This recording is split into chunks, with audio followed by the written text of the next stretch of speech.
छत्रपती शिवाजी महाराज की जय. जय भवानी. जय शिवाजी. तर बघा, ज्या ठिकाणावरती आता आपण उभे आहात, बाल्ले किल्ल्यामध्ये एंट्री केली आहे.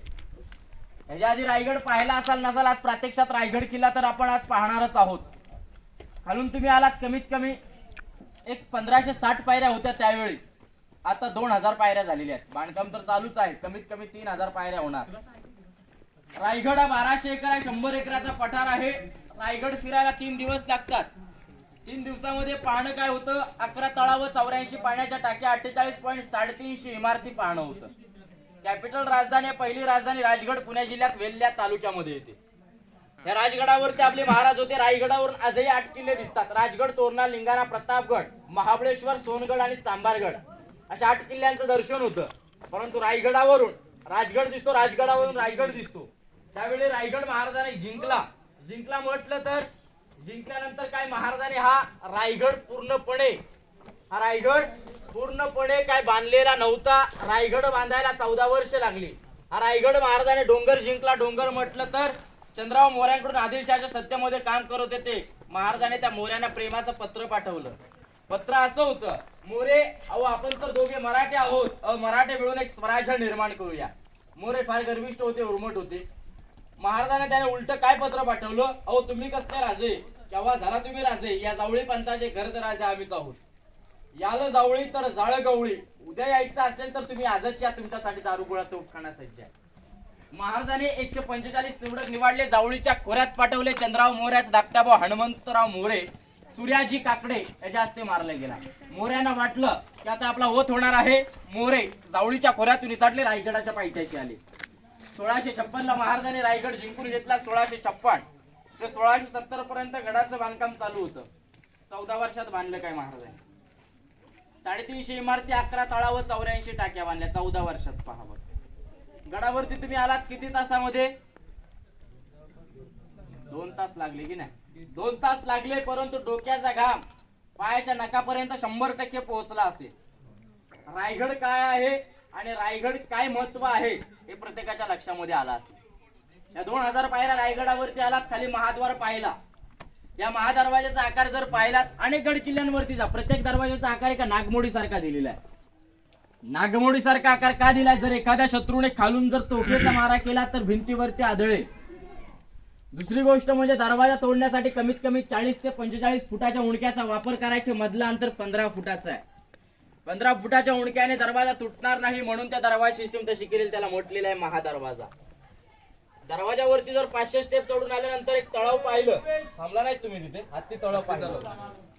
हत्ती तळ नाव ऐकल्यानंतर माणसांच्या मनामध्ये, प्रत्येक शिवभक्ताच्या मनामध्ये एक प्रश्न येतो, मला खालून यायला कमीत कमी 2 ते 2.5 तास लागले. मी साधी एक पाणी बॉटल आणली, येता येता कमीत कमी 20 ते 25 जाग्यावरती ठेवली ती. मग महाराजांनी हत्ती रायगडावरती कसे आणले? हत्ती आणले कसे आणले सांगतो मी पुढे तुम्हाला. हत्तीने आंघोळ करण्याची जागा, पाणी पिण्याची जागा, त्याला म्हटलेलं आहे हत्ती तळ. ज्या दरवाजाने एंट्री केली याला इतिहासात काय म्हटलं जातं? पालखी गेट किंवा पालखी दरवाजा म्हटलं जातं. पालखी गेट समोर आहे, मेना गेट. एकाला भिंतीला लागून असे काही 6 दरवाजे आहेत, 6 महल आहेत. महाराजांना राण्या किती होत्या? 8 होत्या. सईबाई, सोयराबाई, काशीबाई, सगुणाबाई, सकवारबाई, गुणवंताबाई, पुतळाबाई आणि लक्ष्मीबाई. 8 राण्या होत्या गडावरती. तर 6 महल, 2 राण्या राहायच्या पुढे. सईबाई राजगडावर संभाजी महाराज 2 वर्षाचे असताना त्यांचं निधन झालं. पुतळाबाई पाचाडगावी जिजाऊंच्या सेवेसाठी. उतरता वयामध्ये जिजाऊंना गडावरचं वातावरण काही सहन नव्हतं, त्यामुळे पाचाडगावी 9 एकर वाडा बांधून दिला. प्रत्येक राणी समोर चौतारे. चौताऱ्याच्या आतमध्ये बेडरूम आहे, किचन आहे, टॉयलेट बाथरूम आहे. तर पाहिलं तर 400 वर्षापूर्वीचं टॉयलेट बाथरूम आजही आपल्याला पाहायला भेटतंय. मग प्रश्न पडतो की इंग्रजांनी पहिला टॉयलेटचा शोध लावला की मराठी माणसाने टॉयलेटचा शोध लावला? 400 वर्षापूर्वी महाराजांनी टॉयलेट बाथरूम बांधलं. मग इंग्रजाने आपल्या इकडचं कॉपी करून तिकडे केलं. पहा, एका राणीसाठी एक माल आहे. जरी इतिहासकार जरी तुम्ही शोधून आणले तरी तुम्हाला कोणी सांगणार नाही कुठल्या राणीचा कुठला माल आहे. प्रत्येक राणी समोर हे चौतारे आहेत. दाशींची घरं म्हटलं जातं. दाशी म्हटलं तर आता आपण नोकर चाकर म्हणतो, त्यावेळी दाशींची घर आहे. दासोटा म्हणजे राण्यांचे नोकर चाकर असतील, याच ठिकाणावर बसायचे. राणीने आवाज दिला आतमध्ये जायचं, छोटं मोठं काम असेल करून यायची आणि आपल्या जागेवर बसायची. पहा बघा, राणीमुळे सगळ्यांनी पाहिलेच असते. तर बघा समोर 2 जाळीवाले खड्डे आहेत, एक दगडामध्ये आहे. दगडामध्ये म्हटलं तर जाळीवाले खड्डे आहेत, 3 खड्डे आहेत. पहिल्याची उंची 22 फूट, 20 फूट आणि 15 फूट आहे. त्याला धान्य कोठार म्हटलं जातं. धान्य कोठार म्हटलं तर त्यावेळी जर गडाला कोणी वेढा मारला तर गडावरच्या लोकांना इमर्जन्सी धान्य पुरवठा व्हायचा. परंतु महाराजांच्या नंतर रायगडावर 1733 ला पेशवे आले. पेशव्याने उपयोग केला कैदी कोठार. चोरी, लबाडी, गद्दारी, फितुरी करेल 7 दिवस कोंडून ठेवायचा. 7व्या दिवशी कबूल नाही आला पोतात भरायचा, टकमुक टोकावरून खाली लपटून द्यायचा. हायकोर्ट, हाय शिक्षा, पनिशमेंट पॉइंट होतं. छत्रपती शिवाजी महाराजांनी कोणाला लोटलं नाही. छत्रपती संभाजी राजाने कोणाला सोडलं नव्हतं. जगाव कसं छत्रपती शिवाजी महाराजांकडून शिकावं आणि मराव कसं छत्रपती संभाजी राजांकडून शिकावं. तर धान्य कोठार म्हटलेलं आहे. एवढे छोटे का दिले म्हटलं जातं. गडावर 3,500 लोक राहायची. 3 महिन्याचा साठा होता फक्त तिथे. कमीत कमी शत्रू वेढा मारेल तर फक्त 3 महिने पहा बघा. म्हणून धान्य कोठार होतं. सगळ्यात मोठं धान्य कोठार कोल्हापूरमध्ये पन्हाळागड आहे की नाही. त्या पन्हाळ्या गडावरती गंगा, यमुना, सरस्वती. आपल्या महाराजांना कैदी कोठार करता आलं असतं, कैदी कोठार केलं असतं. महाराजांनी टकमुक टोकावरून लोटून दिलं असतं, नाहीतर काहीतरी शिक्षा दिली असती. कैदी कोठार का नाही केलं. राणीमहल होते, बेडरूम आहे, कार्यालय, ऑफिस आहे. महाराजांचं कैदी कोठार लिंगाणा गडावर आहे. लिंगाणा किल्ला मी दाखवतो तुम्हाला. लिंगाणा गडावरती कैदी कोठार आहे. त्या धान्य कोठाराच्या खाली मंत्रिमंडळ आहे. मंत्रिमंडळ म्हटलं तर अनाजी पंत माहिती आहेत का. अनाजी पंतांचे वाडे, कार्यालय, ऑफिस. 365 गडकिल्ल्यांचा कागदी पत्र व्यवहार चालायचा त्याच ठिकाणावरती चालला जायचा. त्याला म्हटलेलं आहे कार्यालय, ऑफिस. ते धान्य कोठार पाहायचं असेल तर वरच्या खिशावरती हात ठेवा. मोबाईल चिल्लर पडले तर परत काढता येत नाहीत. पाहून घ्या, मग बेडरूम पाहू पुढे. मोबाईल काढून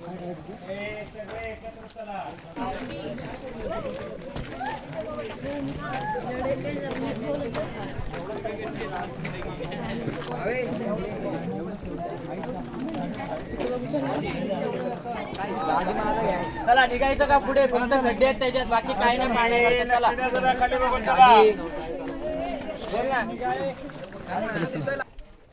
खाली उतरा. वरती जायचं नाही, खाली उतरा. वरती नका जाऊ, शूज घालून जाऊ नका. तर बघा ज्या ठिकाणावरती उभे आहात सगळ्यात महत्वाचं ठिकाण आहे. महत्वाचं ठिकाण म्हटलं तर लोकांच्या मनामध्ये काय येतं की महाराजांचा जन्म झाला असेल, नाहीतर राज्याभिषेकाचं स्थळ असेल. महाराजांचा जन्म झाला शिवनेरी किल्ल्यावर 19 फेब्रुवारी 1630 ला. 3 एप्रिल 1680 ला महाराजांचं निधन या चौताऱ्यावर झालं. 19 फेब्रुवारी 1630 आणि 3 एप्रिल 1680 किती मधला फरक आहे. 50 वर्ष. 50 वर्षात महाराजांनी केलं काय. 365 गडकिल्ले जिंकले, स्वतःची गादी निर्माण केली. मग आता आपली 50 वर्ष आपण स्वतः पहा. 20 वर्ष बाळपणात जातात, 30 वर्ष स्वतःच्या मनासारखे स्वप्न साकारलेली असतात, ती सुद्धा पूर्ण करता येत नाहीत. आता राजवाडा 2 मजली होता. मशिलीच्या उजराने, गोंड्याच्या फुलाने सजलेला होता, मखमलीच्या पडद्याने सजलेला होता. कसा असेल डोळ्यासमोर शिवचरित्र उभं करा, पहा बघा. त्यावेळेचं समोर महाराजांचं बाटटप आहे. बाटटप म्हटलं तर स्नानगृह. आता आपण काय म्हणतो स्विमिंग पूल, त्यावेळेचं स्विमिंग पूल आहे, पहा बघा. ते त्याच्या बाजूला 2 टाके आहेत. जो कोणी कामचुकार असेल, खाली गंगासागर तळ पाहिलं, त्यातून कावडीने पाणी आणून त्याच्यामध्ये उतरायला सांगायचं. त्याला म्हटलेलं आहे कामचुकारांची जागा. सांगायचं तात्पर्य एवढंच. रात्री 12 वाजता हनुमंत जयंती 3 एप्रिल 1680 ला आपल्या महाराजांनी शेवटचा श्वास सोडला, पहा बघा. याच ठिकाणावरती आपल्या महाराजांचं निधन झालेलं आहे, पहा बघा. तर बघा समोर आहे आतमध्ये टाकसाळ. टाकसाळची माहिती आपण घेणारच आहोत. याच्यावरती चपला घालून कोणी जाऊ नका, चपला काढून वरती जाऊ शकता तुम्ही, पहा बघा. आतमध्ये जॉईंटच महाराजांची एसी रूम आहे. एसी रूम म्हटलं तर बाळखणी त्यावेळची, ती पुढे आपण पाहू.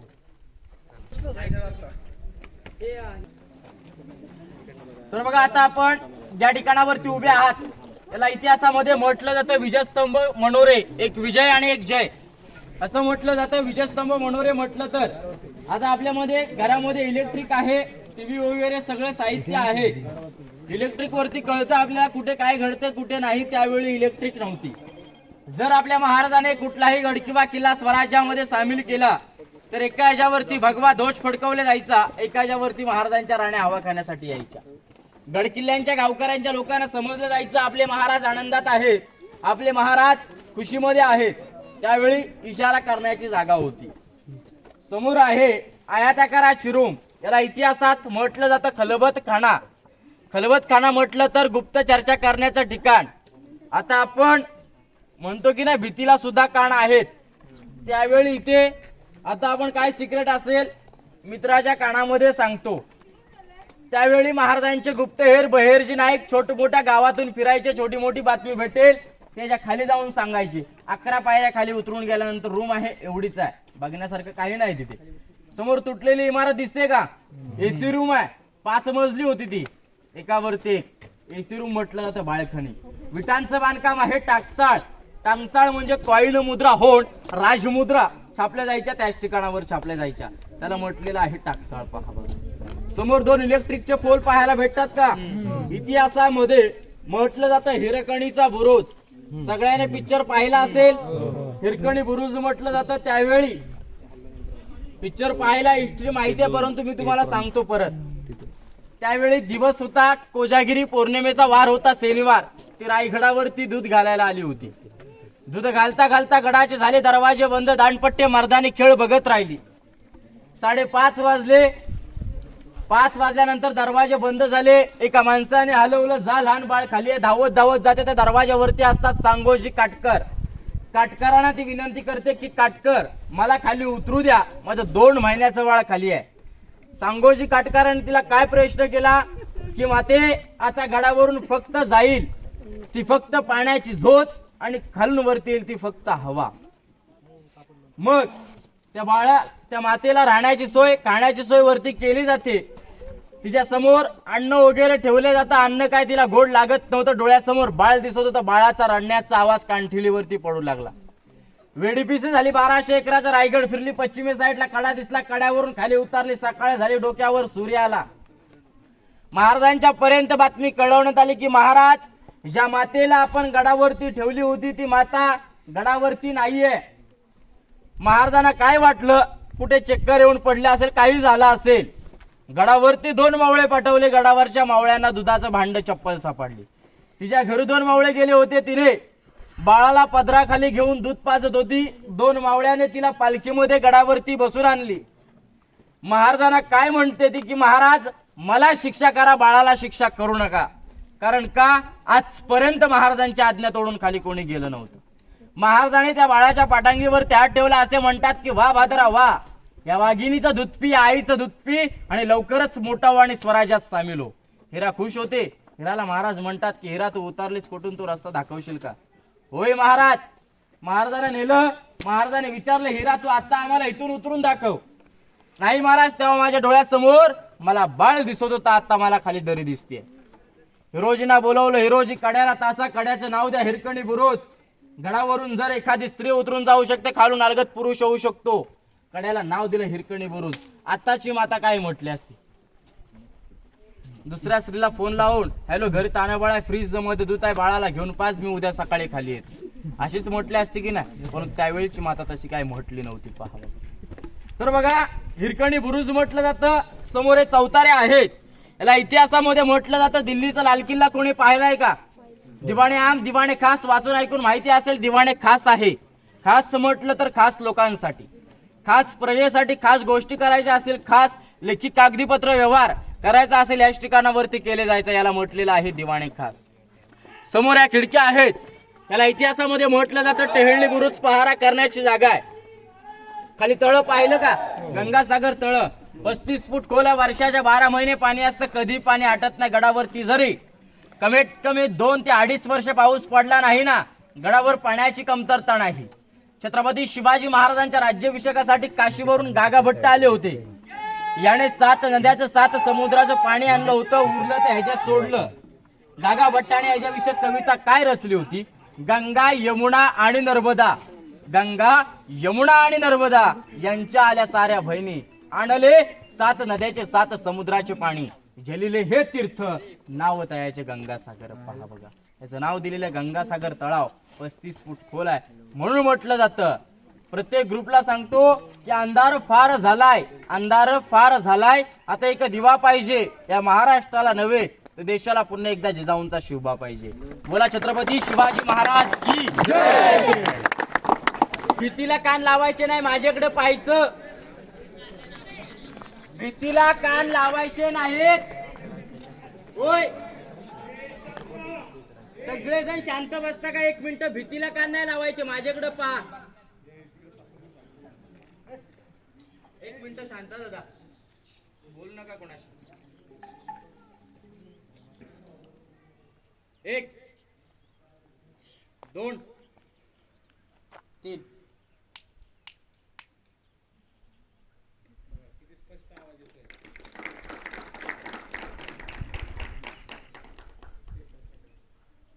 छत्रपती शिवाजी महाराज की जय. किती लोक आहेत? आवाज कसा पाहिजे? सरांनी नाश्ता दिलाय ना?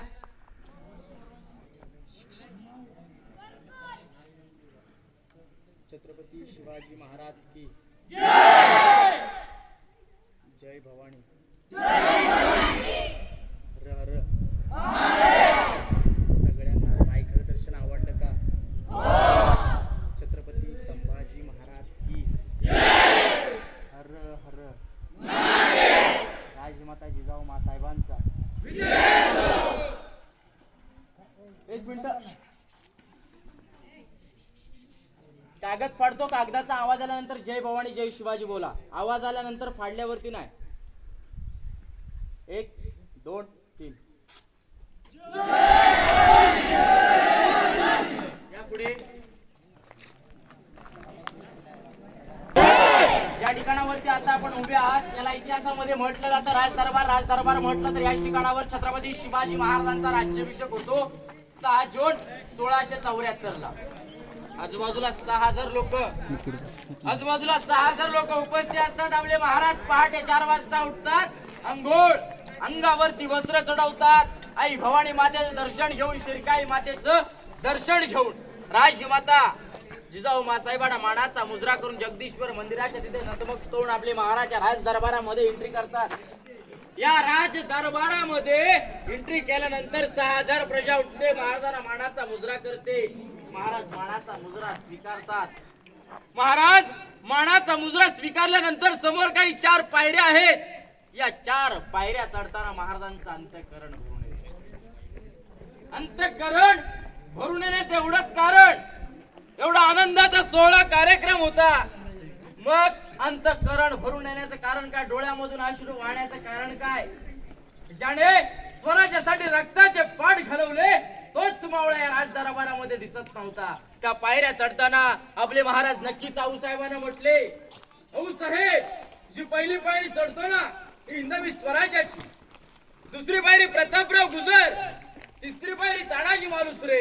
आऊसाहेब, जी 4थी पायरी चढतो ना लाख मेले तरी चालतील, लाखाचा पोशिंदा जगलाच पाहिजे असे म्हणणारे बाजीप्रभू. असे वीर मावळ्यांची नावं घेऊन महाराज सिंहासनावर आरूढ झाले. सिंहासनावर आरूढ झाल्यानंतर महाराजांच्या हातामध्ये विष्णूची मूर्ती दिली जाते. विष्णूची मूर्ती दिल्यानंतर महाराजांच्या अंगावर 1000 मोहरा उडवल्या जातात. 7 नद्याचं, 7 समुद्राच्या पाण्याचा अभिषेक घातला जातो. नगारखान्यावर नगारे सणई चौघडे वाजू लागतात. महादरवाजाच्या तिथे 21 तोफांच्या सलामी देण्यात येतात. एका जुल्फकाराने, एका मावळ्याने एक जोरात ललकार दिली. ललकारी अशी आहे की महाराज प्रौढ प्रताप पुरंदर क्षत्रिय कुलवताऊ सिंहासनाधीश्वर महाराजाधिराज योगीराज पुण्यश्लोक छत्रपती शिवाजी महाराज की जय. जय भवानी जय शिवाजी. काही घोषणा झाल्या. आपले महाराज सिंहासनावर आरूढ झाले. सिंहासनावर आरूढ झाल्यानंतर त्याऊस साहेबांना किती आनंद वाटला असेल. त्याऊस साहेबांच्या तोंडून असे उद्गार पडतात, या शिवनेरीच्या काळ्या मातीत, या शिवनेरीच्या काळ्या मातीत माझा बाळ शिवबा आज 32 मणाच्या सिंहासनावर आरूढ होतोय. या शिवनेरीच्या काळ्या मातीत खेळणारं बाळ माझं आज 32 मणाच्या सिंहासनावर आरूढ होतोय. एक मण म्हणजे 40 किलो, असं 1280 किलोचं सोन्याचं रत्न जडित सिंहासन होतं महाराजांचं. कसं असेल पहा बघा. या सिंहासनावर ते आपले महाराज आरूढ झाले.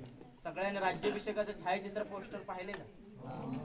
व्हाईट टोपी काढून महाराजांना मानाचा मुजरा करतो पहा बघा. तो असतो इंग्रज हिंद्राव. त्याला विचार पडतो, त्यावेळी मला खालून यायला 6 तास लागले. मग छत्रपती शिवाजी महाराजांनी रायगडावरती 4 पायाची हत्ती कशी आणली तो बघून आश्चर्यचकित पडतो. नारायण शिवणेला प्रश्न विचारतो, शिवणी महाराजांनी हत्ती कशी आणली? शिवणी काय म्हणतात, मराठ्यांपेक्षा इंग्रज लोक फार हुशार असतात. तुम्हीच प्रश्नाचं उत्तर अजूनही त्याला सापडलेलं नाही. डेली डायरी मध्ये भक्तीमध्ये लिहून आताचे छोटेसे इतिहासकार निनाद बेडेकर उत्तर देतात. अगोदरच महाराजांनी लहान पिल्ल पालखीत बसून आले. गडाचं बांधकाम झालं 14 वर्षात, हत्तीची वाढ होते 3 ते 4 वर्ष. एवढी मोठी दृष्टी होती. त्यावेळेचा गनिमी कावा म्हटलं जातं. तर बघा समोर सिंहासन आहे पंचधातूचा. आता 900 किलो मूर्ती आहे. कोल्हापूरचे संभाजीराजे याने 2009 मध्ये या मूर्तीची स्थापना केलेली आहे. हा नगारखाना आहे. नगारखान्याची सगळ्यांनी निरीक्षण केलं का पद्धतशीर एकदम? याची जर पाहिला, लांबून जर पाहिला आणि जवळून पहा, कुठेतरी याला पाहिल्यासारखं वाटतंय. मुंबईचा घेऊ शकतो. इंग्रजांनी याचीच कॉपी करून त्याला म्हटलेलं आहे नगारखाना.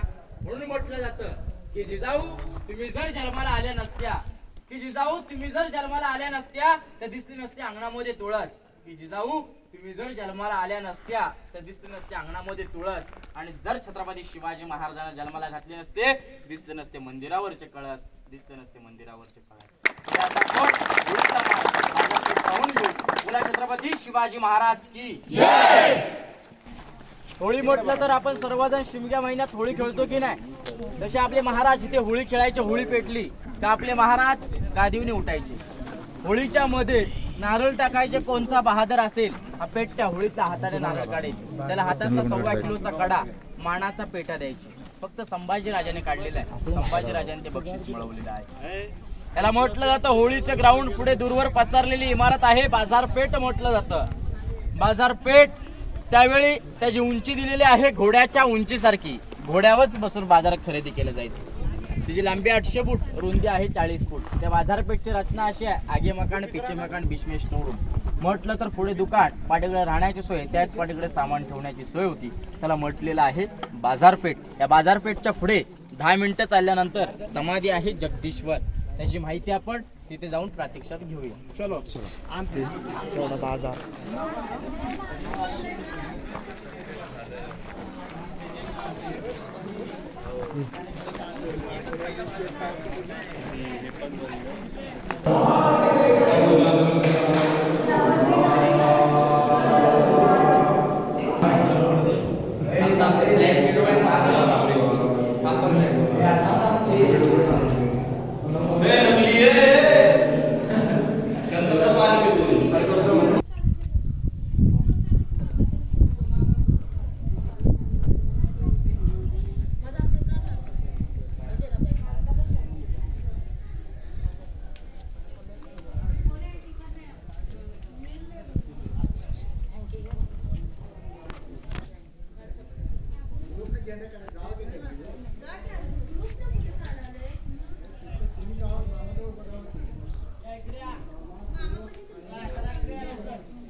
चला इकडे लवकर थांबा. फोटो नंतर काढा. चला कोण बोलला रे?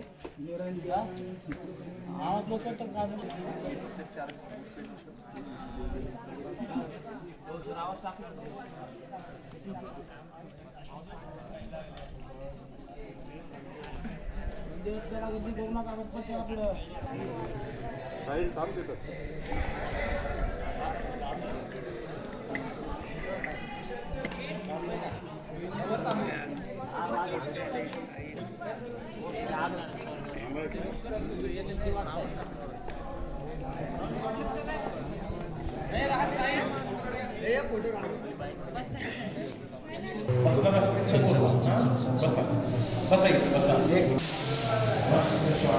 सकारात्मक ऊर्जा, पॉझिटिव्ह एक्सपिरियन्स तुम्हाला या ठिकाणी येईल.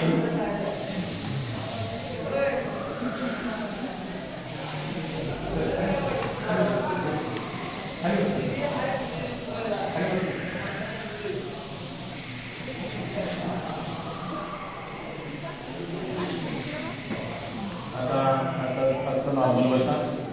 दोन्ही नागपुड्यांचं लक्ष केंद्रित. थंड फील करा. कोणताही थकवा तुम्हाला जाणवत नाहीये. फ्रेश रिफ्रेश वाटत आहे. फक्त एक गोष्ट करायची, नागपुड्यांचं लक्ष केंद्रित करून हवा आतमध्ये जात आहे, हवा बाहेर येत आहे. स्मूथली हवा आतमध्ये जात आहे, हवा बाहेर येत आहे. श्वासोच्छ्वास चालू आहे. तेवढं डोक्याला विचार अनेक येतात मनामध्ये. येऊ द्या, विचार थांबवू नका. परत लक्ष नाकाकडे केंद्रित करा आणि 2 मिनिटे शांत स्तब्ध नाकाकडे लक्ष केंद्रित करू.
हे जगदीश्वर मंदिर आहे. या मंदिराच्या जवळ आल्यानंतर कळतं आपल्याला की मंदिर आहे. जर लांबून याचा आकार पाहिलात तर एका मस्जिदी टाईप दिसतोय. मस्जिद सारखा का दिला? जर आजूबाजूच्या सह्याद्रीच्या रांगांवर एखादा शत्रू आला, त्याला वाटलं पाहिजे आपलंच मंदिर आहे, लांबूनच नतमस्तक लांबूनच दर्शन घेऊन परत जावं. पहा बघा, म्हणून या मंदिराचा आकार मस्जिद सारखा दिलेला आहे. आतमध्ये जगदीश्वर मंदिर आहे, जवळ आल्यानंतर कळतं की आपलं मंदिर आहे. पहा बघा, आपण कोणाचे भक्त आहोत? छत्रपती शिवाजी महाराजांचे. महाराज शंकराचे भक्त होते. पहा बघा, समोर आतमध्ये आपण पुढे मोठा नगारखाना पाहिला, मागे तिथे छोटा नगारखाना आहे. त्या नगारखान्याच्या समोर या पायऱ्या उतरताना तिथे एक प्लेन पायरी आहे. त्या पायरीवरती नाव आहे सेवेचे ताई तत्पर हिरोजी निंदुळकर. रायगड बांधण्यावेळी महाराज इथे नव्हते. महाराजाने त्या हिरोजीने पैसे दिले होते. पैसे कमी पडले म्हणून त्या गडाच्या आर्किटेक्टने काय केलं? स्वतःच घरदार जमीन विकली, रायगड बांधून घेतला. महाराज मोहीमवरने आले, महाराजांची सभा भरली. महाराजाने हिरोजींना विचारलं, हिरोजी तुम्हाला काय बक्षीस हवंय? 10 गावाची वतनदारी, सोनं नाणं, माझ्या अर्धी इस्टेट. महाराज तुमची धन दौलत नको आहे, तुमच्या इस्टेटीसाठी रायगड बांधलेला नाहीये. माझी वेळ येईल का मी तुमच्याकडे नक्कीच बक्षीस मागेन. हत्तीच्या अंबारीवरून जगदीश्वर मंदिराच्या तिथे मिरवणूक येते. आपले महाराज पहिलीच पायरी चढता. हिरोजी म्हणतात, थांबा महाराज, बक्षीस मागण्याची वेळ आली आहे. काही हवंय ते मागा. 10 गावाची वतनदारी, सोनं नाणं.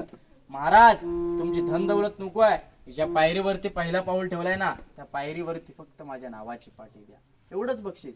नावाची पाटीच का पाहिजे? फक्त पायरीवरती तुम्ही पाऊल ठेवलाय, तिथे नावाची पाटी. एवढी छोटीशी नावाची पाटी काय करायची? नगारखाना आहे, महादरवाजा आहे, येणारे जाणारे शिवभक्त वाचतील, तिथे नावाची पाटी लावून घ्या. नाही महाराज, ते तर नक्कीच वाचणार, परंतु इथे आम्हाला का पाहिजे? कारण तुम्ही रोज येत जाता, तुमच्या पायाची धूळ माझ्या मस्तकावरती पडली पाहिजे. आताच्या माणसाने काय मागितलं असतं? 10 गावाची इस्टेट, 10 गावाची वतनदारी मागितली असती. पहा बघा, परंतु त्यावेळच्या माणसाने तसं काय मागितलं नव्हतं. महाराजांचं अंतःकरण भरून येतं. महाराजांनी त्या हिरोजींना मिठी मारलेले असे म्हणतात की वा भादरा वा, तुमच्या सारखी लोक लाभली आम्हाला, म्हणून आता आमचं स्वराज्य निर्माण झालं. म्हणून आता आमचं स्वराज्य निर्माण झालं. तिथे नावाची पाटी सेवेचे थाई तत्पर हिरोजी इंदुळकर यांच्या नावाची पाटी दिलेली आहे. पहा बघा, रायगडावरती कमीत कमी तुम्हाला मी म्हटलं 2 दिवस लागतात. रायगडावर मी कमीत कमी 8 वर्ष गाईड काम करतोय. या 8 वर्षाच्या नंतर 5 वर्षाच्या नंतर 5 वर्ष झाल्यानंतर 3 वर्षानंतर आपले काळे साहेब तुमचे सर आहेत, त्यांची आमची ओळख झाली. त्यांचे रोज कमीत कमी जरी गर्दी असेल तर एखादा ग्रुप तरी येतो. आठवड्यातून महिन्यातून एक तरी ग्रुप असतो आपल्याला रायगडावरती. आणि जे आजूबाजूला गडकिल्ले फिरतात ते ट्रेकर आहेत, त्यांना तुम्हाला तर माहिती असतील. पहा बघा, आम्हाला लय भरपूर त्यांचा सपोर्ट आहे. पहा बघा, आतमध्ये दर्शन घ्या. जगदीश्वर मंदिराचं दर्शन घेतलंय. परतीचा मार्ग हाच आहे तुमचा, परतीचा मार्ग हाच आहे. दर्शन घ्यायचं, फोटो काढायचे, परंतु महाराजांच्या साईडला पाठ कुणी करायची नाही. बाजूला उभे राहा. ग्रुप फोटो काढायचे असतील, या साईडला उभे राहा, अर्धे त्या साईडला उभे राहा. सिंगल फोटो काढायचा असेल आपल्याला माहिती आहे, काढता येतो. पहा बघा, त्या महाराजांच्या समाधीचं दर्शन घ्या, फोटो काढा. मी तुम्हाला माहिती भरपूर दिली, परंतु कुणाच्या मनामध्ये एक शंका किंवा एक प्रश्न उपलब्ध झाला का? रायगडावर महाराजांनी भली मोठी दगड आणली, भल्या मोठ्या इमारती बांधल्या, मग महाराजांनी गडावर काही छप्पर टाकलं होतं का? नव्हतं. गडावर सागाची लाकडं, खापर नळ्याची कौलं होती. इंग्रजाने 10 मे 1818 रायगड जाळून टाकला. इंग्रजांना आपल्या इकडचा रस्ता माहिती होता का? कोण फितूर झाला? फितूर कोण झाला? आपणच. आपलीच लोक फितूर झाली. म्हणून प्रत्येक ग्रुपला काही मी 2 शेर सांगतो. पहिला शेर तो असा आहे, कोणी राख म्हणून घेऊ नका. आताची माणसं त्यावेळच्या माणसांमध्ये फरक किती आहे पहा. की त्या काळची माणसे सकाळी लवकर उठे, ढाल तलवार घेऊन राणामध्ये लढायला सुटे. ढाल तलवार तुटे परंतु पिचे ना हटे. आणि आताची काय माणसं सकाळी उशिरा उठे, दारूच्या अड्ड्यावर सुटे, लिव्हर फुटे परंतु दारू नको. दुसरा शेर तो असा आहे, तांदूळ शिजल्यावरती भात म्हणतात, अंधाराला रात्र म्हणतात. महाराष्ट्रात राहून छत्रपती शिवाजी महाराजांना विसरेल त्याला खरोखर पूर्णपणे हिजड्याची जात म्हणतात.